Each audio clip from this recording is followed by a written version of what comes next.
পৃথিবী ধ্বংসের পথে, সূর্যের আলো নিভে যাচ্ছে, কারণ অ্যাস্ট্রোফেজ নামক এক প্রকার মাইক্রো এলিয়েন সেল সূর্যের শক্তি শোষণ করে নিজেদের বংশবৃদ্ধি করছে। ধীরে ধীরে সূর্য তার উজ্জ্বলতা হারাচ্ছে, কিন্তু এটা শুধু আমাদের সৌরজগৎ নয়, পুরো গ্যালাক্সি জুড়ে ছড়িয়ে পড়েছে এই মাইক্রো এলিয়েন সেল। প্রায় সব তারাই আস্তে আস্তে তাদের উজ্জ্বলতা হারাচ্ছে। তখন পৃথিবীর বিজ্ঞানীরা সমাধান খুঁজতে শুরু করে। নাসার বিজ্ঞানীরা লক্ষ্য করে প্রায় 12 আলোকবর্ষ দূরে একটি তারা, যার নাম টাও সেটি। আশ্চর্যের বিষয়, এই তারাটি একেবারেই তার উজ্জ্বলতা হারায়নি। তাই পৃথিবীর বিজ্ঞানীরা সিদ্ধান্ত নেয় সেখানে গিয়ে খুঁজে বের করবে কেন টাও সিটিতে এখনও আগের মতোই উজ্জ্বলতা আছে। আর এই অসম্ভব মিশনের নাম প্রজেক্ট হেল মেরি। মুভির শুরুতে দেখা যায় একজন মানুষ ধীরে ধীরে ঘুম থেকে জেগে উঠছে। সে কিছুই বুঝতে পারছিল না সে কোথায় আছে, সে কে। পাশে থাকা একটি রোবট তাকে আবারও ঘুমের অবস্থায় পাঠাতে যাচ্ছিল, কিন্তু ডক্টর রায়লেন গ্রেস আতঙ্কে সরে যেতে থাকে, পালাতে চায়। সিঁড়ি দিয়ে উপরে উঠতে গিয়ে হঠাৎ একটি বাটন প্রেস হয়ে যায়। সঙ্গে সঙ্গে একটি মানুষের দেহ বেরিয়ে আসে। গ্রেস লক্ষ্য করে এই নারী ইতিমধ্যেই মৃত। সে এখান থেকে বের হওয়ার চেষ্টা করছিল। বের হওয়ার পথ খুঁজতে খুঁজতে হঠাৎ এক জায়গায় গিয়ে থেমে যায়। তখন সে বুঝতে পারে যে সে মহাকাশে রয়েছে। নিজের নাম কি, কোথায় আছে, কেন এখানে আছে, কিছুই তার মনে পড়ছিল না। সে তখন স্পেসশিপের সিস্টেমের সাথে কথা বলে, ক্যাপ্টেনের সাথে যোগাযোগ করতে চায়, কিন্তু সিস্টেম জানায় যে ক্যাপ্টেন মারা গেছে। তখন সে জিজ্ঞেস করে, এখানে তো কেউ না কেউ জীবিত আছে, তার সাথে আমাকে কথা বলিয়ে দাও। সিস্টেম তখন জানায় বর্তমানে মাত্র একজন জীবিত আছে, তার নাম ডক্টর রায়লেন গ্রেস। তখন গ্রেস সিস্টেমকে বলে তাকে পৃথিবীতে নিয়ে যেতে, কিন্তু সিস্টেম জানায় ইনভ্যালিড কমান্ড। আবার গ্রেস পৃথিবীর কারোর সাথে যোগাযোগ করার নির্দেশ দেয়। তখন সিস্টেম জানায় পৃথিবীর সাথে যোগাযোগ করতে প্রায় 11 বছর, 10 মাস, 14 দিন এবং 6 ঘন্টা সময় লাগবে। অর্থাৎ সে এত দূরে রয়েছে যে পৃথিবীর সাথে যোগাযোগ করাই প্রায় অসম্ভব। তার কাছে কোনো অডিও বা ডাটা পৌঁছাতে হলে প্রায় 11 বছর, 10 মাস, 14 দিন, 6 ঘন্টা সময় লাগবে। আবার পৃথিবী থেকেও কোনো ডাটা তার কাছে আসতে হলে এতগুলো সময় লাগবে। সে যখন সিস্টেমকে ফুয়েল ট্যাঙ্কের চিত্র দেখাতে বলে, সিস্টেম সঙ্গে সঙ্গে ফুয়েল ট্যাঙ্কের অবস্থা প্রদর্শন করে। সেখানে দেখা যায় মোট 3টি ফুয়েল ট্যাঙ্ক রয়েছে, কিন্তু 3টি লো দেখাচ্ছে। চিত্রে আরও দেখা যায় ট্যাঙ্কগুলিতে মোট 11,581টি অ্যাস্ট্রোফেজ রয়েছে। এগুলি এই স্পেসশিপের জ্বালানি হিসেবে ব্যবহৃত হচ্ছে। অথচ এই একই অ্যাস্ট্রোফেজ সূর্যসহ গ্যালাক্সির অন্যান্য তারাদের উজ্জ্বলতা নিভিয়ে দিচ্ছে। তখন সে হিসাব করতে শুরু করে বর্তমানে যতটুকু জ্বালানি আছে তা দিয়ে পৃথিবীতে ফিরে যেতে হলে ঠিক কত সময় লাগবে। হিসাবের ফলাফল দেখে সে স্তব্ধ হয়ে যায়। এই জ্বালানি দিয়ে পৃথিবীতে পৌঁছাতে প্রায় 113.8 বছর সময় লাগবে। এটা বুঝতে পেরে সে ভীষণ হতাশ হয়ে পড়ে। আস্তে আস্তে তার স্মৃতিশক্তি ফিরতে থাকে। তখন তার অতীতের কিছু দৃশ্য ভেসে ওঠে। সে একটি স্কুলে সায়েন্স টিচার হিসেবে বাচ্চাদের পড়াচ্ছে। গ্রেস তখন বাচ্চাদেরকে সাউন্ডের ফ্রিকোয়েন্সি সম্পর্কে বোঝাচ্ছিলেন। হঠাৎ একজন ছাত্র তাকে জিজ্ঞেস করে, আমাদের সূর্য কি সত্যি ওই অজানা বিন্দুগুলো খেয়ে ফেলছে? ডক্টর গ্রেস উত্তর এড়িয়ে যান এবং বলেন, এই প্রশ্নের জবাব আমি দিতে চাই না, তুমি তোমার বাবা মাকে জিজ্ঞেস করো। কিন্তু আরেকজন ছাত্র আবার জিজ্ঞেস করে, পেট্রোভাল লাইন কি? প্রথমে গ্রেস এড়িয়ে যেতে চান, কিন্তু ছাত্রদের জোরাজুরির ফলে তিনি ব্যাখ্যা শুরু করেন। তিনি বলেন, পেট্রোভাল লাইন হলো একটি ইনফ্রারেড তরঙ্গ দৈর্ঘ্য, যা শুক্র গ্রহ থেকে সূর্য পর্যন্ত বিস্তৃত। একজন বিজ্ঞানী এটি আবিষ্কার করেছিলেন। তার নাম অনুসারেই এই পেট্রোভাল লাইন নামটি করা হয়। তখন একজন স্টুডেন্ট প্রশ্ন করে, এর কারণে কি সূর্য তার উজ্জ্বলতা হারাচ্ছে? গ্রেস উত্তর দেন, হ্যাঁ, সম্ভবত এর জন্য সূর্য তার উজ্জ্বলতা হারাচ্ছে। আবার স্টুডেন্ট জিজ্ঞেস করে, এর ফলে কি আমাদের পৃথিবীতে কোনো ক্ষতি হবে? গ্রেস বলে, হ্যাঁ, সামান্য ক্ষতি হতে পারে। প্রায় 30 বছর পর পৃথিবীর তাপমাত্রা 10 ডিগ্রি সেলসিয়াস কমে যেতে পারে। তখন আরেকজন ছাত্র বলে, এগুলো কি সেই ডট যে ডটগুলো টিভির খবরের মধ্যে দেখানো হয়েছিল? ডক্টর গ্রেস উত্তর দেন, হ্যাঁ, এগুলি সেই ডট। তখন সেই ছাত্র আবার বলে, খবরেই তো দেখিয়েছে এভাবে চলতে থাকলে পৃথিবীর মানুষের অস্তিত্ব শেষ হয়ে যাবে। আস্তে আস্তে ফসল উৎপাদন বন্ধ হয়ে যাবে, আমরা ক্ষুধার্ত অবস্থায় মারা যাব। একথা শুনে উপস্থিত সকল ছাত্রছাত্রী আতঙ্কিত হয়ে পড়ে। তখন ডক্টর গ্রেস তাদের শান্ত করে বলেন, পৃথিবীর সব বিজ্ঞানী এখন এর প্রতিকার খুঁজে বের করার চেষ্টা করছে, তাই তোমরা চিন্তা করো না। এই অবস্থায় যাওয়ার আগেই এর একটা সমাধান বের করা হবে। তারপর বর্তমান অবস্থায় দেখানো হয়। সেখানে আমরা দেখি ডক্টর গ্রেস সবকিছু বোঝার চেষ্টা করছে, কারণ তার স্মৃতিশক্তিতে কোনো কিছুই নেই। কিন্তু আস্তে আস্তে সে সবকিছু মনে করতে পারছে। সে তার সাথে আসা দুইজনের জিনিসপত্র ঘাটাঘাটি করে তাদের জীবন সম্পর্কে জানার চেষ্টা করে, পাশাপাশি নিজের সম্পর্কেও খোঁজ নিতে থাকে, কেন সে সবকিছু ভুলে গেছে। এটা আমরা মুভির শেষে জানতে পারবো। এরপর আবার অতীতে দেখানো হয়। এখানে আমরা দেখি একজনকে, যে ডক্টর গ্রেসের সাথে দেখা করতে এসেছে। তার নাম ইভা স্ট্র্যাট। সে পেট্রোভাল লাইন সমস্যার সমাধান বের করার কমিটির সদস্য। যেহেতু ডক্টর গ্রেস একজন বায়োকেমিস্ট্রি বিজ্ঞানী, তাই ইভা তার সাথে দেখা করতে এসেছে, কারণ তারা পেট্রোবাল লাইন থেকে কিছু স্যাম্পল সংগ্রহ করেছে, মানে সেই ডটগুলো, যেগুলোর কারণে সূর্য আস্তে আস্তে তার উজ্জ্বলতা হারাচ্ছে। কিন্তু গ্রেস প্রথমে যেতে রাজি হয় না। সে বলে, আমার মতো আরও অনেক বিজ্ঞানী আছে, তুমি তাদেরকে নিয়ে যেতে পারো, আমি এই ব্যাপারে সাহায্য করতে পারবো না। তখন ইভা তাকে বুঝায়, আমি যতদূর জানি তুমি সবসময় জীবনের বিবর্তন নিয়ে ভিন্ন মত পোষণ করেছো। তুমি বলেছিলে যে শুধু পানি, হাইড্রোজেন আর অক্সিজেনই জীবনের জন্য অপরিহার্য নয়। আমরা যে ডটগুলো পেয়েছি, তুমি পরীক্ষা নিরীক্ষা করে জানতে পারবে এগুলো আসলেই পানি, হাইড্রোজেন আর অক্সিজেনের তৈরি কিনা। এবার কাছ থেকে আমরা আরও জানতে পারি যে গবেষণার জগৎ থেকে গ্রেসকে আলাদা করে দেওয়া হয়েছিল, কারণ সে তার মতামতে অটল ছিল। এজন্যই সবাই তাকে দূরে সরিয়ে দেয়। ইভা তাকে বোঝানোর চেষ্টা করে, এটাই উপযুক্ত সময়, তুমি সবাইকে ভুল প্রমাণ করতে পারবে। অবশেষে ডক্টর গ্রেস রাজি হয় তাদের সাথে যাওয়ার জন্য। সেখানে গিয়ে গ্রেস সেই ডটগুলোকে পরীক্ষা করে দেখতে থাকে, কিন্তু কোনোভাবেই বুঝতে পারছিল না যে এটা সেল নাকি অন্য কিছু, কারণ অনেক পরীক্ষা নিরীক্ষা করেও এর ভেতরের অংশ দেখা যাচ্ছিল না। এক্স রে করা হলো, ক্যামেরায় ধরা হলো, নানা ধরনের লাইট ব্যবহার করা হলেও কিন্তু কোনোভাবেই ভেতরের অংশ দেখা যাচ্ছিল না। অবশেষে অনেক চেষ্টার পর ডক্টর গ্রেস ভেতরের অংশ দেখতে সক্ষম হন। ভেতরের অংশ দেখে তিনি বুঝতে পারেন এটি একটি সেল যা পৃথিবীর বাইরে থেকে এসেছে, কিন্তু কিছুক্ষণ পরেই সেই সেলটি মারা যায়। গ্রেস আবার সেটিকে পরীক্ষা করেন। পরীক্ষার মাধ্যমে তিনি জানতে পারেন এতে কার্বন, অক্সিজেন এবং হাইড্রোজেন রয়েছে, অর্থাৎ সেলটি সম্পূর্ণভাবে পানি দিয়ে তৈরি। এটা আবিষ্কার করার পর ডক্টর গ্রেস খুব মন খারাপ করেন, কারণ গ্রেস মনে করেছিল এই সেলটি অন্য কোনো উপাদান দিয়ে গঠিত। সব পরীক্ষা নিরীক্ষা শেষ, তখন তিনি বলেন এই সেল ইনফ্রারেড আলো নির্গত করে, বিশেষ করে যখন এটিকে নাড়াচাড়া করা হয়। এর পরিমাণ অনেক বেশি। আমি এখনও বুঝতে পারছি না এত এনার্জি তারা কিভাবে সংরক্ষণ করে। তখন ইভা আবার জিজ্ঞেস করে, এই ডটগুলো শুক্র গ্রহে কেন যায়? কিন্তু এই প্রশ্নের উত্তর ডক্টর গ্রেস দিতে পারেন না। তখন ইভা ডক্টর গ্রেসকে বলেন, কোনো অসুবিধা নেই, 21টি দেশ থেকে 114 জন বায়োকেমিস্ট্রি বিজ্ঞানী আসছে এর কারণ জানার জন্য। এটা বলে ইভা চলে যান। ডক্টর গ্রেস কিছুটা দ্বিধায় ইভার পেছনে যান এবং বলেন, শুধু এই পর্যন্তই? ইভা উত্তর দেন, হ্যাঁ, তুমি তো বলেছো আমার মতো আরও অনেক বায়োকেমিস্ট্রি বিজ্ঞানী আছে। তখন ডক্টর গ্রেস বলে, আমি তো শুধু বিনয়ী হচ্ছিলাম। ইভা গ্রেসকে বলেন, আমাদের প্রজেক্টে বিনয়ী বিজ্ঞানীদের দরকার নেই, আমার দরকার এমন বিজ্ঞানী যে নতুন কিছু আবিষ্কার করতে পারবে। এই কথায় ডক্টর গ্রেস তাদের প্রজেক্টে কাজ করার ইচ্ছা প্রকাশ করে। তাই তখন ইভা তার জন্য 3টি সেল রেখে দেয় গবেষণা করার জন্য। গ্রেস অবাক হয়ে বলেন, শুধু 3টা? ইভা উত্তর দেন, মোট 4টা ছিল, একটি তুমি মেরে ফেলেছো। এখন তোমার হাতে 3টি জীবন রয়েছে, এগুলো দিয়ে গবেষণা করতে হবে। ডক্টর গ্রেস তার গবেষণা চালিয়ে যাচ্ছিলেন, কিন্তু তিনি বুঝতে পারছিলেন না কেন এই সেলগুলো শুক্র গ্রহে যায় অথচ বুধ গ্রহে যায় না, কারণ বুধ গ্রহ শুক্র গ্রহ থেকে কাছে ছিল। তখন তার সাথে থাকা ইভার এক কর্মী, যার নাম কার্ল মাল, সে বলে, হয়তো সেখানে ফ্রেশ এয়ার আছে। তখন ডক্টর গ্রেস উত্তর দেন, কিন্তু সেখানে তো কার্বন ডাইঅক্সাইড রয়েছে। তখন কার্মার বলে, হয়তো এটাই তাদের জন্য শ্বাস নেওয়ার জায়গা। এরপর ডক্টর গ্রেস পরীক্ষা করার জন্য কিছু যন্ত্রপাতি কিনতে চাইলেন। তিনি কার্লকে জিজ্ঞেস করলেন, আমাদের কি কোনো গবেষণা খরচের অ্যাকাউন্ট আছে? কার্ল বললেন, না, এই কাজের জন্য নেই, তবে আমার পার্সোনাল অ্যাকাউন্ট আছে। দুইজনই বাজারে গিয়ে প্রয়োজনীয় জিনিসপত্র কিনে আনেন। ডক্টর গ্রেস একটি বিশেষ বক্স বানালেন, যেখানে শুক্র গ্রহের মতো কৃত্রিম অ্যাটমসফিয়ার তৈরি করা হলো। অন্য পাশে সেলগুলো রাখা হলো। সুইচ অন করার পর দেখা গেল সেলগুলো কার্বন ডাই অক্সাইডের প্রতি আকৃষ্ট হচ্ছে। পরীক্ষাটি সফল হলেও একটি সমস্যা দেখা দিল। সেলগুলো উন্মুক্ত হয়ে পড়েছিল। আলো পেলে তারা দ্রুত ছড়িয়ে পড়ে, তাই সেলগুলোকে সংরক্ষণ করতে হলে অন্ধকার জায়গা দরকার। তখন কার্ল প্রস্তাব দিলেন, এই বক্সের ভেতরে আরেকটি বক্স ঢুকিয়ে অন্ধকার তৈরি করা যায়। ডক্টর গ্রেস এই আইডিয়াটা পছন্দ করলেন এবং সেই পরিকল্পনা অনুযায়ী কাজ করলেন। যখন তিনি ভিতরে ঢুকে ইনফ্রারেড লাইট অন করলেন, তখন সেগুলো জ্বলজ্বল করতে লাগলো। তিনি গুনতে গিয়ে দেখলেন একটি অতিরিক্ত সেল তৈরি হয়েছে। এতে তিনি বুঝতে পারলেন সেলগুলো বংশবৃদ্ধির জন্য কার্বন ডাই অক্সাইড দরকার এবং সূর্যের কাছ থেকে শক্তি অর্জনের জন্য শুক্র গ্রহ থেকে সূর্য পর্যন্ত একটি লাইন তৈরি করে যা তাদের গতিকে নিদর্শন করে। এই গবেষণাটি ছিল সত্যি অবিশ্বাস্য। এই আবিষ্কার জানার পর ইভা দ্রুত ব্যবস্থা নেয়। ডক্টর রাইলেন গ্রেসকে আনার জন্য পাঠানো হয় একটি জেট যুদ্ধ বিমান।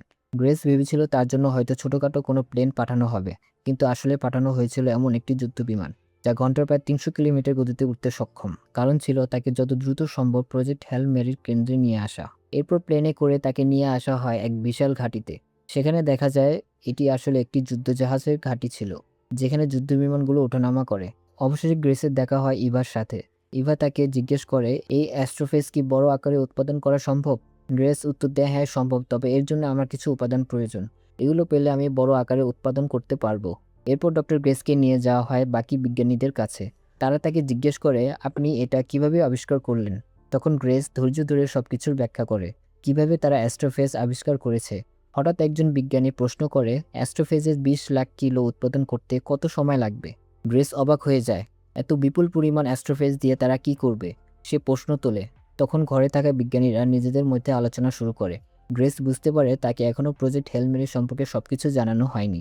অবশেষে ইভা তাকে প্রকল্পের আসল সত্য জানায়। শুধু আমাদের সূর্য নয়, পুরো গ্যালাক্সির তারাগুলি অ্যাস্ট্রোফেজ দ্বারা আক্রান্ত। কিন্তু আশ্চর্যের বিষয়, একটিমাত্র তারা সংক্রমিত হয়নি। সেই তারাটি হলো টাও সিটি, প্রায় 12 আলোকবর্ষ দূরে। ইভা বলে, আমাদের জানতে হবে কেন টাও সিটি সংক্রমিত হয়নি, আর এর জন্য আমাদের সেখানে যেতে হবে।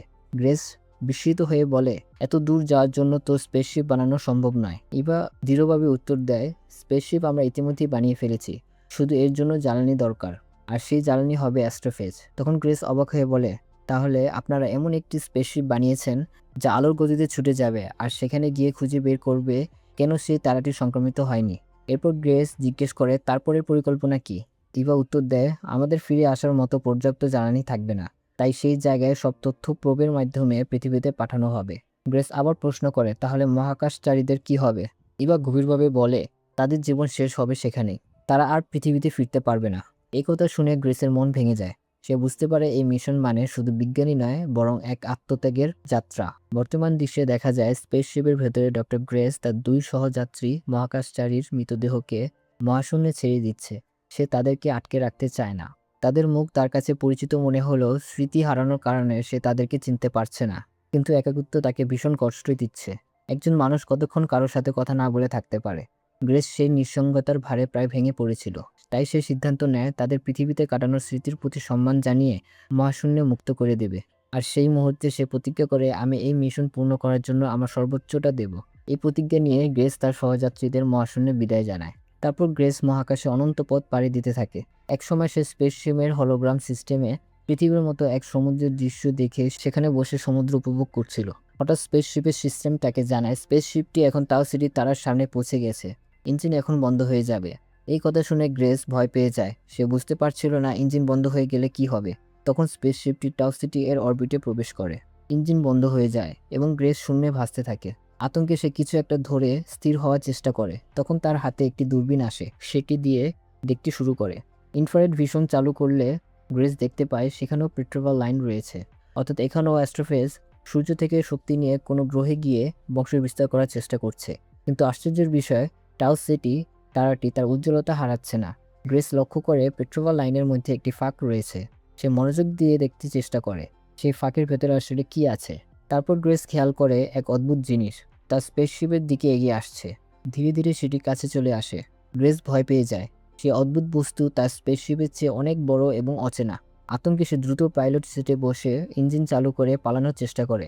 সে যতবারই দূরে সরে যেতে চায়, বস্তুটি আবার তার কাছে চলে আসে। বহুবার চেষ্টা করেও গ্রেস দূরে সরে যেতে পারে না। হঠাৎ সে দেখে সে অদ্ভুত জিনিস থেকে কিছু একটা তার দিকে ছোড়া হলো। প্রথমে সে ভাবে হয়তো এটি তার স্পেসশিপ ধ্বংস করার জন্য ছোড়া হয়েছে। কিন্তু যখন বস্তুটি স্পেসশিপে ধাক্কা লাগে তখন কিছুই হয় না। তখন গ্রেস বুঝতে পারে আসলে এটি একটি ছোট আকারের কোনো বস্তু যা তার জন্য ছোড়া হয়েছে। কিছুক্ষণ পর আবার আরেকটি বস্তু ছোড়া হয়, তবে এবার ধীর গতিতে, যেন গ্রেস সেটি ধরতে পারে। এবার গ্রেস সাহস করে স্পেসশিপের বাইরে বের হয় সে অদ্ভুত জিনিসটি ধরার জন্য। তারপর গ্রেস স্পেসশিপের বাইরে গিয়ে সেই অদ্ভুত বস্তুটি ধরার চেষ্টা করে। অবশেষে সে সেটি ধরে ভেতরে নিয়ে আসে, কিন্তু ভেতরে এনে সে বুঝতে পারছিল না আসলে এটি কি। শূন্য মধ্যাকর্ষণে পরীক্ষা নিরীক্ষা করা কঠিন হচ্ছিল। তাই গ্রেস সেন্ট্রিফিউগাল ফোর্স ব্যবহার করে স্পেসশিপে কৃত্রিম গ্র্যাভিটি তৈরি করে, যাতে তার ল্যাবের কাজ করা সহজ হয়। এরপর যখন সে বস্তুটিকে ঘোরায় তখন এটি খুলে যায়। গ্রেস দ্রুত এটিকে প্রোটেক্টিভ লেয়ারের ভেতরে রাখে, কারণ ভেতরে থাকা অংশ ক্ষতিকর হতে পারে। ভেতর খুলে সে দেখতে পায় এটি আসলে একটি মানচিত্র। মানচিত্রে দেখানো হয়েছে কোন জায়গা থেকে সে অদ্ভুত স্পেসশিপটি টাও সিটিতে এসেছে। গ্রেস মানচিত্রটি নিজের ডেটার সাথে মিলিয়ে দেখে এটি এসেছে ইরিডিয়ান সিস্টেম থেকে, যা পৃথিবী থেকে প্রায় 16.3 আলোকবর্ষ দূরে। তখন গ্রেস বুঝতে পারে এই স্পেসশিপও এসেছে তাদের সূর্য ও গ্রহকে বিলুপ্তির হাত থেকে রক্ষা করতে। এরপর গ্রেস সে বস্তুটির মাধ্যমে নিজের গ্রহে তথ্য পাঠিয়ে দেয়। এভাবেই তাদের মধ্যে বার্তা আদান প্রদান শুরু হয়। কিছুক্ষণ পর সে অদ্ভুত স্পেসশিপ থেকে একটি টানেলের মতো পথ তৈরি হয়, যাতে গ্রেস ধীরে ধীরে এগিয়ে গিয়ে সামনে পৌঁছাতে পারে। প্রথমে সে কাউকে দেখতে পায় না। হঠাৎ একটি হাত তার সামনে আসে। ভয় পেয়ে গ্রেস পিছিয়ে যায়। আবার ফিরে এসে সে দেখে সেই এলিয়েন তাকে ইশারায় ফেরত যেতে বলছে। প্রথমে গ্রেস কিছুই বুঝতে পারছিল না। পরে এলিয়েন তাকে ডেমো দেখিয়ে বোঝায়। তখন গ্রেস বুঝতে পারে এবং নিজের স্পেসশিপে ফিরে যায়। তারপর টানেলটি গুটিয়ে ফেলা হয়। তারপর গ্রেস লক্ষ্য করে এলিয়েনের স্পেসশিপ ও সেন্ট্রিফিক্যাল ফোর্স ব্যবহার করে কৃত্রিম গ্র্যাভিটি তৈরি করেছে। তাই গ্রেসও নিজের স্পেসশিপ ঘোরাতে থাকে যাতে দুজনের পরিবেশ প্রায় সমান হয়। এরপর এলিয়েন আবার একটি নতুন টানেল তৈরি করে, তবে এটি আগের টানেল থেকে কিছুটা ভিন্ন। গ্রেস আলো নিয়ে ভেতরে প্রবেশ করে এবং লাইট ফিট করে যাতে সবকিছু স্পষ্টভাবে দেখা যায়। ভেতরে দেখা যায় একটি বিশাল কাচের দেয়ালের মতো আবরণ তৈরি করা হয়েছে। অন্ধকারের মধ্য থেকে ধীরে ধীরে এলিয়েনটি সামনে আসে। গ্রেস অবাক হয়ে তাকিয়ে থাকে। এলিয়েনটি দেখতে পাথরের মতো, কিছুটা কাঁকড়ার মতো। সে বিভিন্ন অঙ্গ প্রত্যঙ্গ নাড়িয়ে এলিয়েনের গঠন বোঝার চেষ্টা করে, কিন্তু লক্ষ্য করে এই প্রাণীটির কোনো মুখ নেই। গ্রেস সবকিছু ভিডিও করে রাখছিল। এরপর এলিয়েন তাকে একটি জায়গার দিকে ইশারা করে। প্রথমে গ্রেস ভাবে সে হয়তো খেলছে, কিন্তু পরে বুঝতে পারে সেখানে একটি উপহার রাখা আছে। গ্রেস সেটি তুলে দেখে দুটি রিং, যার মাধ্যমে এলিয়েন তাকে কিছু বোঝাতে চাইছে। এলিয়েন ইশারায় গ্রেসকে হেলমেট খুলতে বলে। গ্রেস প্রথমে ভয় পায়, হেলমেট খুললে আমি অক্সিজেনের অভাবে মারা যাব, কিন্তু উপহার দেখে সে বুঝতে পারে এই টানেলের ভেতর এলিয়েন ইতিমধ্যে অক্সিজেনের ব্যবস্থা করেছে। দুটি রিং আসলে O2 এর সংকেত। সাহস করে গ্রেস হেলমেট খুলে ফেলে আর অবাক হয়ে দেখে সে স্বাচ্ছন্দ্যে শ্বাস নিতে পারছে। তখন দুজনেই খুশি হয়ে যায়। এর মানে এলিয়েনটি টানেলের ভেতরে গ্রেসের জন্য অক্সিজেনের ব্যবস্থা তৈরি করেছিল। এরপর ডক্টর গ্রেস বুঝতে পারে এই এলিয়েনটিও টাও সিটি তারার কাছে এসেছে নিজের গ্রহের সূর্যকে বাঁচানোর জন্য। অর্থাৎ তারা দুজনেই একই মিশনে এসেছে। গ্রেস ঠিক করে তারা একসাথে এই সমস্যার সমাধান বের করবে, কিন্তু সমস্যা হলো তারা একে অপরের ভাষা বুঝতে পারছিল না। গ্রেস চেষ্টা করে গণিতের মাধ্যমে যোগাযোগ করতে, কারণ মহাবিশ্বে গণিতের ভাষা সর্বজনীন। সে এলিয়েনটিকে একটি মাপজোকের যন্ত্র দেখায়, কিন্তু এলিয়েন সেটি বুঝতে পারে না, বরং খেলতে থাকে। এরপর গ্রেস তাকে পৃথিবীর ঘড়ি দেখায়। এলিয়েনটি সেটির দিকে তাকায় না, বরং মাপজোকের যন্ত্র নিয়েই ব্যস্ত থাকে। তখন গ্রেস আলো ফেলে এলিয়েনের ভেতরের দিকে তাকায়। সে দেখে কোনো আলো প্রতিফলিত হচ্ছে না, অর্থাৎ এলিয়েন চোখ দিয়ে দেখে না। গ্রেস বুঝতে পারে এলিয়েন বিশেষ এক ধরনের অনুভূতির মাধ্যমে দেখে, ঠিক যেমন পৃথিবীর বাদুড়রা অন্ধকারে ইকোলোকেশন ব্যবহার করে। তাই গ্রেস ঘড়ির উপর অতিরিক্ত অবজেক্ট লাগিয়ে দেয় যাতে এলিয়েন সেটি অনুভব করতে পারে। কথায় কথায় গ্রেস এলিয়েনটিকে একটি নাম দেয়, রকি, কারণ এলিয়েনটির শরীর দেখতে অনেকটা পাথরের মতো। তারপর ভিন গ্রহের প্রাণীটি তার গ্রহের ঘড়ি দেখায়। সেটি পৃথিবীর ঘড়ির মতো নয়, সম্পূর্ণ আলাদা। শুধু ঘড়িই নয়, তাদের দুজনে বেঁচে থাকার পরিবেশও ছিল সম্পূর্ণ ভিন্ন। রকির বেঁচে থাকার জন্য যেমন অ্যামোনিয়া অপরিহার্য, ডক্টর গ্রেসের জন্য তেমনি অক্সিজেন। উল্টো দিকে অক্সিজেন রকির জন্য ক্ষতিকর, আর অ্যামোনিয়া ডক্টর গ্রেসের জন্য বিশেষ সমান। তাই তারা দুজন আলাদা পরিবেশ থেকে একে অপরের সাথে যোগাযোগ করতে থাকে। রকি ডক্টর গ্রেসকে অনেক কিছু বোঝাতে চাইছিল, কিন্তু ভাষার বাধায় কিছুই বোঝা যাচ্ছিল না। সমস্যার সমাধানে ডক্টর গ্রেস কম্পিউটারে কোডিংয়ের মাধ্যমে শব্দের ফ্রিকোয়েন্সি বিশ্লেষণ করে রকির ভাষা অনুবাদ করা শুরু করলেন। ধীরে ধীরে প্রায় 250টি শব্দ অনুবাদ হয়ে গেল। যতটুকু দরকার কথা বলা ও বোঝার জন্য তা যথেষ্ট হয়ে উঠল। পরে আরও নতুন শব্দ যুক্ত হতে থাকে। একসময় ডক্টর গ্রেস রকিকে এক্সট্রোফেজ দেখায়। রকির সঙ্গে সঙ্গে চিনতে পারল। তারপর রকি জানালো সে এই মিশনে সম্পূর্ণ একা এবং এই একাকিত্ব তাকে কষ্ট দিচ্ছে। রকি তার স্বজাতিদের ইরিডিয়ান বলে ডাকে। ডক্টর গ্রেস জিজ্ঞেস করে এই শিপে আর কেউ নেই। রকি উত্তর দেয় ছিল, মোট 23 জন ইরিডিয়ান ছিল, কিন্তু সবাই মারা গেছে, শুধু আমি বেঁচে আছি। কিভাবে মারা গেল তা জানি না, যদি জানতাম তাহলে তাদের বাঁচাতে পারতাম। তখন রকি গ্রেসকে জিজ্ঞেস করে তোমাদের শিপে কতজন ছিল? ডক্টর গ্রেস বলে 3 জন ছিলাম, কিন্তু শুধু আমি বেঁচে আছি, বাকিরা কিভাবে মারা গেল আমিও জানি না। তখন রকি বলে তাহলে শুধু আমরা দুজনই বেঁচে আছি? তখন গ্রেস বলে হ্যাঁ, শুধু আমরা দুজনই বেঁচে আছি। তখন রকি আর গ্রেস সেই মুহূর্তে তারা দুজন একসাথে প্রতিজ্ঞা করে যেভাবেই হোক এই সমস্যার সমাধান তারা বের করবে। আসলে রকি ডক্টর গ্রেসের আগেই এখানে এসেছিল এবং একাই মিশন চালিয়ে যাচ্ছিল। তারপর একদিন দূরে আরেকটি মহাকাশযান দেখতে পেয়ে সে ডক্টর গ্রেসের কাছে এসেছিল, হয়তো একাকিত্ব ঘোচাতে, হয়তো আশার খোঁজে। ধীরে ধীরে তারা পরস্পরের ঘনিষ্ঠ বন্ধু হয়ে উঠল। একদিন ডক্টর গ্রেস রকিকে একটি মডেল বানিয়ে দেখাতে গেলেন, কিন্তু ঠিকমতো বানাতে পারছিলেন না। বিরক্ত হয়ে বললেন স্কুলে তো ভালোই পারতাম। রকি অবাক হয়ে জিজ্ঞেস করলো একজন স্কুল শিক্ষক এখানে কি করছে? ডক্টর গ্রেস উত্তর দিতে পারলেন না, কারণ তিনি নিজেও জানেন না কিভাবে কেন তিনি এখানে এলেন। ডক্টর গ্রেস রকির জন্য একটি ভয়েস সিস্টেম তৈরি করলেন যাতে রকির কথা সরাসরি অডিওতে অনুবাদ হয়ে বের হয়ে আসে।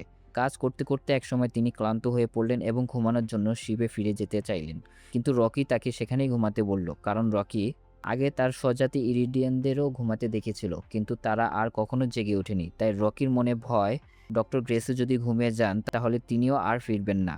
রকি চাইল গ্রেস তার চোখের সামনে থাকুক, যাদের সে নজরে রাখতে পারে। এরপর গল্প ফিরে যায় অতীতে। এক বিশাল এয়ারক্রাফটে ডক্টর গ্রেস এবং আরও অনেক বিজ্ঞানী একত্রিত হয়। মিশনের প্রধান ইভা সেখানে ডক্টর গ্রেসের সাথে 3জন নভোচারীর পরিচয় করিয়ে দিচ্ছিলেন, যারা প্রজেক্ট হেল মেরি মিশনে যাবেন। লাও পাইলট, ইকুইনা ইঞ্জিনিয়ার, ডিবেয়স সায়েন্স অফিসার।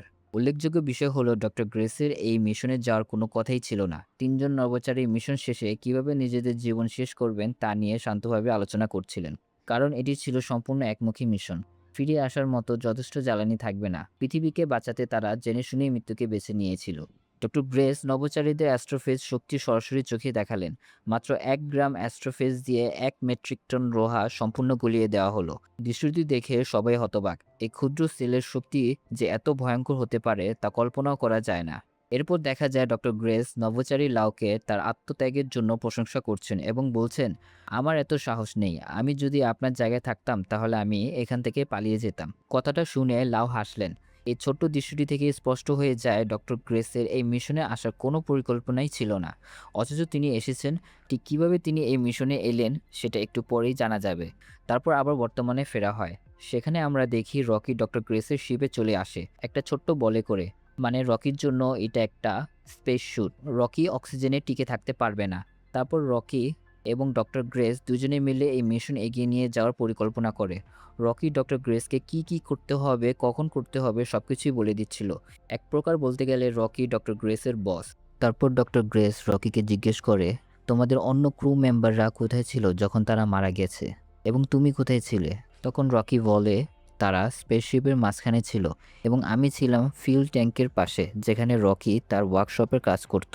রকি তার স্পেসশিপের ফিউল হিসেবে অ্যাস্ট্রোফেজ ব্যবহার করছিল, ডক্টর গ্রেসের শিপের মতোই। তখন ডক্টর গ্রেস বুঝতে পারে তাদের বাকি ক্রু মেম্বাররা মারা গেছে রেডিয়েশনের প্রভাবে। রকি বেঁচে গেছে অ্যাস্ট্রোফেজ ফিউল ট্যাঙ্কের পাশে তার ওয়ার্কশপ ছিল এর জন্য। এর থেকে ডক্টর গ্রেস বুঝতে পারে রকির জাতিরা রিলেটিভিটি এবং রেডিয়েশন সম্পর্কে জানে না। তারপর রকি এবং ডক্টর গ্রেস তারা দুজন একটা প্ল্যান বানায়। তারা টাও সিটি ই প্ল্যানেটে যাবে এবং সেখানে গিয়ে সেখান থেকে স্যাম্পল নেবে।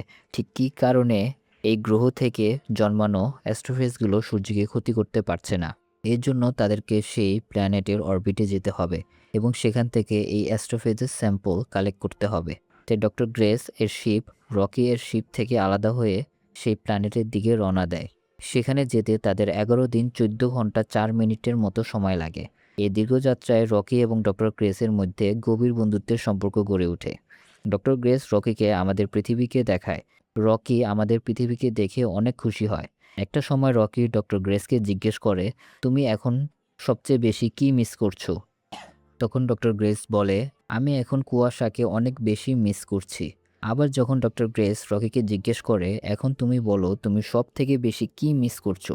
তখন রকি বলে সে তার প্রেমিকাকে মিস করছে। তখন ডক্টর গ্রেস জিজ্ঞেস করে, তোমরা ঠিক কতদিন একসাথে আছো? তখন রকি বলে 183.3 বছর। তখন ডক্টর গ্রেস বলে, তাহলে তো অনেক বছর, আমরা তো এত বছর বাঁচতেও পারি না। তখন রকি বলে, এর থেকেও অনেক বছর তার সাথে আমি থাকতে চাই। এটাই প্রমাণ করে রকি তার প্রেমিকাকে অনেক ভালোবাসতো।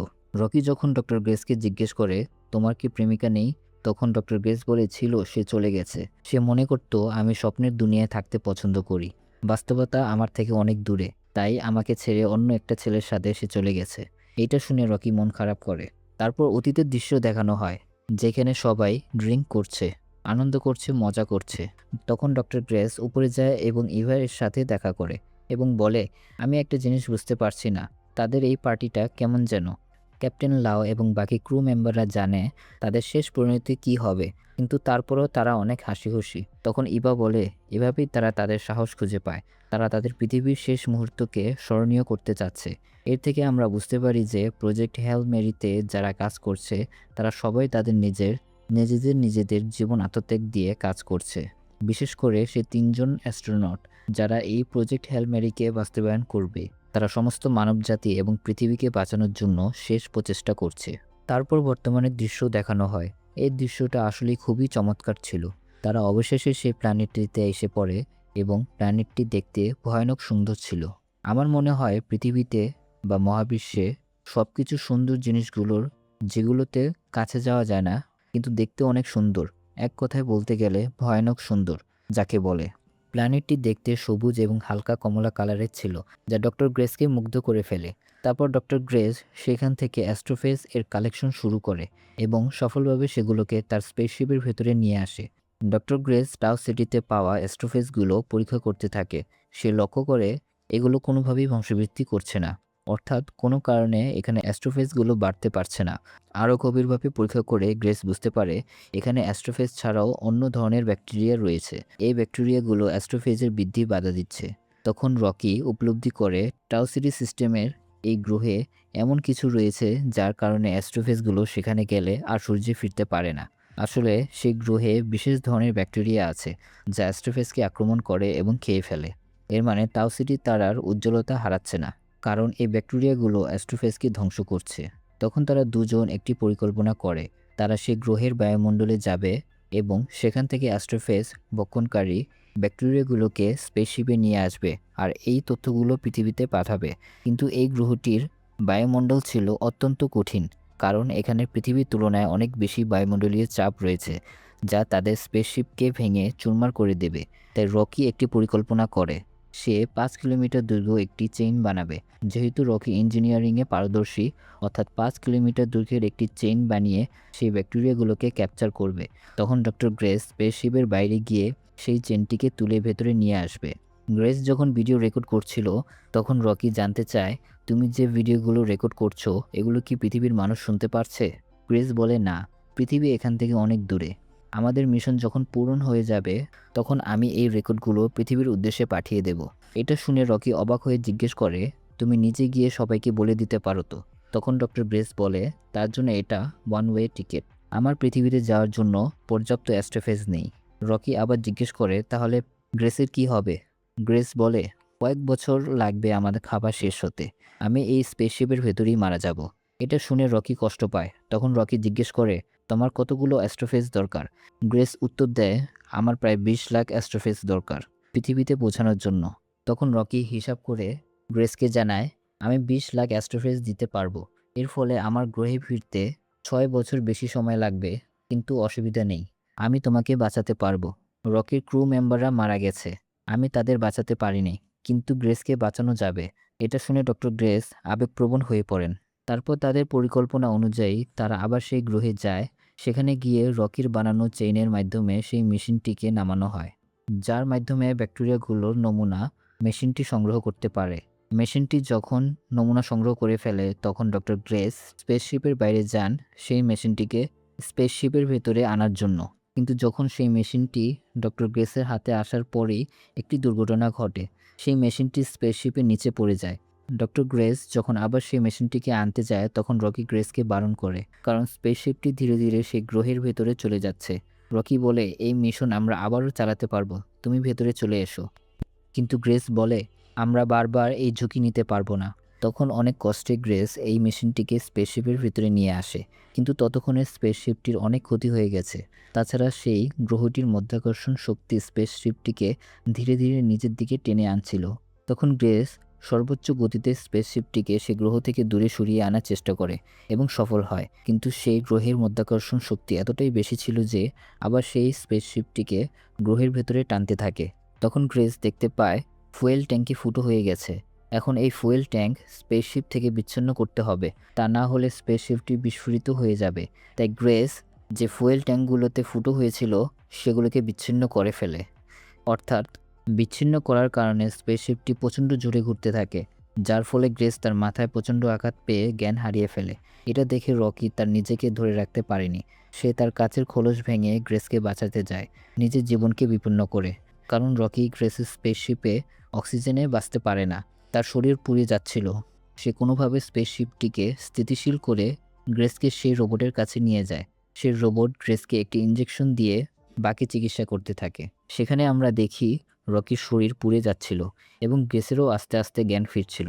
তারপর অতীতের দৃশ্য দেখানো হয়। সেখানে ইভা এবং ডক্টর গ্রেস তাদের মিশনের ব্যাপারে কথা বলছিল, কিন্তু তখনই হঠাৎ করে একটি বিস্ফোরণ হয়। পুরো এলাকা কেঁপে ওঠে। সেখানে 1 ন্যানোগ্রাম অ্যাস্ট্রোফেজের পরিবর্তে 1 গ্রাম অ্যাস্ট্রোফেজ দিয়ে দেওয়া হয়েছিল, যার কারণে পুরো বিল্ডিং ধ্বংস হয়ে গেছে। এই মিশনের একজন ক্রু মেম্বার মারা যান, যার ফলে এই মিশনে এখন একজন ক্রু দরকার ছিল। তখন সবাই ডক্টর গ্রেসের সাথে কথা বলে, কিন্তু ডক্টর গ্রেস এর জন্য রাজি হয় না, কারণ এই মিশনে যাওয়া আত্মহত্যার শামিল ছিল। যেহেতু এই ট্রিপটি ছিল ওয়ান ওয়ে, তাই গ্রেস ভেবে দেখার জন্য ইভার কাছে 3 দিনের সময় চায়, কিন্তু ইভা তাকে 3 ঘন্টার সময় দেয়। সে এই 3 ঘন্টা অনেক ভাবতে থাকে। তারপর বর্তমানে দৃশ্য দেখানো হয়। ডক্টর গ্রেসের জ্ঞান ফিরেছে এবং সে এখন সুস্থ আছে। তখন সে রকির খোঁজ করতে থাকে। সেখানে গ্রেস রকির পড়ে যাওয়া শরীর লক্ষ্য করতে করতে একটি জায়গায় গিয়ে দেখে রকি নিস্তেজ অবস্থায় পড়ে রয়েছে, তার কাছের তৈরি খোলসের মধ্যে। তারপর ডক্টর গ্রেস বলে, অসুবিধা নেই, আমি তোমার সাথেই আছি। তুমি সুস্থ হওয়ার আগ পর্যন্ত আমি তোমার সাথেই থাকব। তারপর ডক্টর গ্রেস রকির সামনে সে গ্রহ থেকে পাওয়া ব্যাকটেরিয়াগুলোকে পরীক্ষা করে এবং সেখানে দেখে যে সেই ব্যাকটেরিয়াগুলো অ্যাস্ট্রোফেজকে খেয়ে ফেলছে। এটা দেখে ডক্টর গ্রেস খুশিতে কেঁদে ফেলে, কারণ তাদের এখানে আসার মিশন সফল হয়েছিল। তারা অ্যাস্ট্রোফেজকে নিয়ন্ত্রণ করার উপায় খুঁজে পেয়েছে। ডক্টর গ্রেস তখন এগুলোকে কিভাবে বংশবৃদ্ধি করা যায় সেটার গবেষণা করে এবং এর উপায়ও খুঁজে বের করে ফেলে এবং এসব কথা রকির সাথে শেয়ার করে, যদিও রকি তার কথা শুনতে পাচ্ছে না। রকি এক প্রকার গভীর ঘুমে আচ্ছন্ন, কিন্তু ধীরে ধীরে রকি সুস্থ হয়ে ওঠে। এটা দেখে ডক্টর গ্রেস খুশিতে রকিকে অনেকক্ষণ জড়িয়ে ধরে রাখেন। তারপর তারা একে অপরের সাথে ভালো সময় কাটাতে থাকে। গ্রেস রকিকে একটি উপহার দেয়, তার নিজের ল্যাপটপ, যেখানে মানুষের অর্জিত সমস্ত জ্ঞান সংরক্ষিত আছে। তখন রকি বলে, আমি তো তোমাকে কিছু দিতে পারলাম না। ডক্টর গ্রেস বলে, তুমি আমাকে সব কিছু দিয়েছ। অর্থাৎ রকি গ্রেসের জীবন বাঁচিয়েছে। এর থেকে বড় উপহার আর কি হতে পারে? তারপর রকি জিজ্ঞেস করে, তুমি আমার থেকে কি চাও? ডক্টর গ্রেস বলে, আমি তোমার স্পেসশিপটি দেখতে চাই। তখন রকি গ্রেসকে তার স্পেসশিপ দেখাতে নিয়ে যায়। ধীরে ধীরে তাদের নিজ গ্রহে ফিরে যাওয়ার সময় ঘনিয়ে আসছিল। আমরা জেনেছিলাম ডক্টর গ্রেসের স্পেস মিশনটি ছিল একমুখী, অর্থাৎ গ্রেসের মিশন শেষ করে পৃথিবীতে ফিরে যাওয়ার কোনো উপায় ছিল না। কিন্তু রকি গ্রেসকে তার নিজের স্পেসশিপের অ্যাস্ট্রোফেজ ব্যবহার করে সাহায্য করে, যাতে সে তার গ্রহে ফিরে যেতে পারে। এরপর অতীতের দৃশ্য দেখানো হয়, যেখানে আমরা দেখি গ্রেস তার সিদ্ধান্ত জানাতে ইভার কাছে এসেছে। সেখানে এসে সে জানায় যে সে অনেক ভেবেচিন্তে সিদ্ধান্ত নিয়েছে যে সে এই মিশনে যাবে না। তখন ইভা তার লোকদের আসতে বলে। সেখানে আমরা দেখি যে একজন ডক্টর গ্রেসকে ইঞ্জেকশন দেওয়ার জন্য ধরতে চাচ্ছে, কারণ তাকে এই ইঞ্জেকশন দিয়ে অজ্ঞান করে স্পেসশিপে করে এই মিশনে পাঠিয়ে দিবে।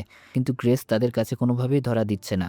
গ্রেস কোনোভাবে এই মিশনে যেতে রাজি নয়, কারণ এই মিশনটি ছিল আত্মহত্যার শামিল। সে সেই ঘর থেকে পালিয়ে যায়, কিন্তু গ্রেসকে তারা ধরে ফেলে এবং তার শরীরের মধ্যে সেই ইঞ্জেকশন পুশ করে দেয়, যাতে সে সবকিছু ভুলে যায়, কিন্তু ধীরে ধীরে সময়ের সাথে সাথে সবকিছু পরে মনে করতে পারবে। এভাবে এক প্রকার জোর করেই গ্রেসকে এই স্পেসশিপে পাঠানো হয়। এরপর আবার বর্তমানে দৃশ্য দেখানো হয়। সেখানে দেখানো হয় তারা দুজন দুজনকে বিদায় জানাচ্ছে, যদিও তারা বিদায় নিতে চাচ্ছে না, কারণ তাদের মধ্যে গভীর বন্ধুত্ব সৃষ্টি হয়েছিল। তাছাড়া তারা আর দেখা করতে পারবে না, কারণ তাদের দূরত্ব অনেক বেশি। এক প্রকার বলতে গেলে তারা শেষবারের মতো একে অপরকে বিদায় জানাচ্ছিল। এই দৃশ্যটা সত্যি খুব আবেগঘন ছিল। আমরা যেমন আমাদের প্রিয়জনকে ছেড়ে যেতে চাই না, ঠিক তেমনি গ্রেসও তার প্রিয় বন্ধুকে ছেড়ে যেতে চাচ্ছিল না। কিন্তু জীবনের শেষ সময় পর্যন্ত আমরা সবার সাথে থাকতে পারি না। সবাইকে সবকিছু ছেড়ে একসময় চলে যেতে হয়। ঠিক তেমনি গ্রেসও না চাইলেও রকিকে বিদায় জানিয়ে তার স্পেসশিপে উঠে পড়ে, রকিকে অ্যাস্ট্রোফেজ নিয়ন্ত্রণ করার ব্যাকটেরিয়াগুলো দিয়ে। এরপর গ্রেস পৃথিবীর দিকে রওনা দেয় এবং রকি তার গ্রহের দিকে রওনা দেয়। গ্রেস যখন ঘুমিয়েছিল তখন স্পেসশিপে অ্যালার্ম বেজে ওঠে। কোনো অজানা বস্তুর উপস্থিতি স্পেসশিপটি টের পেয়েছে, যার জন্য অ্যালার্ম বাজছে। তখন গ্রেস দ্রুত স্পেসশিপের দরজা খুলে সবকিছু ভ্যাকিউম করে। এরপর সে অ্যাস্ট্রোফেজ মারার জন্য তৈরি করা ব্যাকটেরিয়াগুলোর টিউব চেক করে এবং দেখে যে সে টিউব থেকে ব্যাকটেরিয়াগুলো লিক করে বেরিয়ে আসছে। এই ব্যাকটেরিয়াগুলো যদি বেরিয়ে যায় তাহলে শিপে থাকা সব অ্যাস্ট্রোফেজ খেয়ে ফেলবে, যার ফলে কোনো জ্বালানি থাকবে না। এই ব্যাকটেরিয়াগুলোকে জিনাইম নামক এক প্রকার টিউবের ভেতর রাখা হয়েছিল, যা রকির গ্রহের পদার্থ দিয়ে বানানো, এবং রকির পুরো শিপটি এই জিনাইম পদার্থ দিয়ে বানানো। গ্রেস বুঝতে পারে এই ব্যাকটেরিয়াগুলো জিনাইম ছিদ্র করে অ্যাস্ট্রোফেজের ট্যাঙ্কে ঢুকে সব অ্যাস্ট্রোফেজকে মেরে ফেলবে, যার ফলে রকির স্পেসশিপ এই মহাকাশের বিশাল অন্ধকারে আটকে পড়বে এবং একসময় ধীরে ধীরে রকি মারা যাবে। গ্রেসের কাছে দুটি পথ খোলা ছিল, হয় পৃথিবীতে ফিরে যাওয়া এবং রকিকে এই অন্ধকার মহাকাশে মরার জন্য ছেড়ে দেওয়া, নয়তো রকিকে বাঁচানোর জন্য তার শিপের কাছে যাওয়া। এই দুটির মধ্য থেকে তাকে একটি বেছে নিতে হবে। সে ক্যালকুলেশন করে দেখে গ্রেস বর্তমানে যে জায়গায় আছে সেখান থেকে রকির শিপের কাছে যেতে 56 দিনের মতো সময় লাগবে। সে সেই ব্যাকটেরিয়া সকল গবেষণা এবং ভিডিও রেকর্ড প্রোবের মাধ্যমে পৃথিবীতে পাঠিয়ে দেবে। সেই অনুযায়ী গ্রেস কাজ করে। গ্রেস তার সকল গবেষণা এবং সেই ব্যাকটেরিয়াগুলো প্রোবের মাধ্যমে পৃথিবীতে পাঠিয়ে দেয়। এরপর গ্রেস রকির শিপের দিকে রওনা দেয় রকিকে বাঁচানোর জন্য, কারণ রকি তার জীবন একবার বাঁচিয়েছে। এখন সে রকির জীবন বাঁচানোর জন্য যাচ্ছে। 56 দিন পর গ্রেস রকির স্পেসশিপটি খুঁজে পায়। আমরা দেখি সেই স্পেসশিপটি মহাকাশে দাঁড়িয়েছিল, কারণ সেই ব্যাকটেরিয়াগুলো রকির স্পেসশিপে অ্যাস্ট্রোফেজগুলো খেয়ে ফেলেছে, আর এই অ্যাস্ট্রোফেজগুলোই ছিল জ্বালানি। গ্রেস তার স্পেসশিপ থেকে রকির স্পেসশিপে যায় এবং ডাক দিতে থাকে, কিন্তু রকিকে দেখা যাচ্ছে না। গ্রেস রকিকে দেখতে না পেয়ে কেঁদে ফেলে। গ্রেস বুঝতে পারে রকি মারা গেছে, কিন্তু হঠাৎ অন্ধকার থেকে রকি ফিরে আসে। গ্রেসকে দেখে সে আনন্দে আত্মহারা হয়ে যায়, কারণ গ্রেস তাকে বাঁচাতে এত দূর এসেছে। রকি কল্পনা করতে পারেনি যে গ্রেস তাকে বাঁচাতে আসবে। রকি ভেবেছিল সে হয়তো এখানেই আটকে থেকে মারা যাবে, কিন্তু গ্রেস বলে, আমি এসে গেছি রকি, তোমার কিছু হবে না। এরপর আমরা দেখি পৃথিবীতে সে প্রোবগুলো চলে আসে এবং ইভার কাছে সে ভিডিও বার্তাগুলো যায়, যা সে দেখতে থাকে। ইভাকে আমরা দেখি তার বয়স বৃদ্ধি পেয়েছে, কারণ পৃথিবীতে কয়েক বছর পার হয়ে গেছে এবং সূর্যের তাপমাত্রা কমে যাওয়ার ফলে পৃথিবীর সমুদ্র আস্তে আস্তে বরফে পরিণত হয়েছে। এরপর গ্রেসকে দেখানো হয় সে এখন ইরিডিয়ান রকির গ্রহে গিয়েছে। রকির গ্রহে গ্রেসকে থাকার জন্য একটি ঘর বানিয়ে দেওয়া হয়েছে এবং গ্রেস যাতে রকি গ্রহে স্বাচ্ছন্দ্যে শ্বাস নিতে পারে তার জন্য ডোম আকৃতির অবয়ব তৈরি করা হয়েছে। রকি গ্রেসকে বলে যে তার ইরিডিয়ান বিজ্ঞানীরা গ্রেসের পৃথিবীতে যাওয়ার ব্যবস্থা করছে, কিন্তু গ্রেস বলে, আমি পরে তোমাকে জানাবো আমি পৃথিবীতে যাব কিনা, কারণ গ্রেসের পৃথিবীতে আপনজন বলে কেউ নেই, তাই সে এই গ্রহে রকির সাথে থেকে যেতে চেয়েছে। সেখানে আমরা দেখি গ্রেস ইরিডিয়ান বাচ্চাদেরকে বিজ্ঞান সম্পর্কে শিক্ষা দিচ্ছেন। এভাবেই মুভিটা শেষ হয়। আশা করি সিনেমার গল্পটি ভালো লেগেছে। যদি ভালো লেগে থাকে তাহলে লাইক, সাবস্ক্রাইব করে বেল আইকনটি ক্লিক করবেন, যাতে এরকম অসাধারণ সিনেমার গল্প দেখতে পারেন।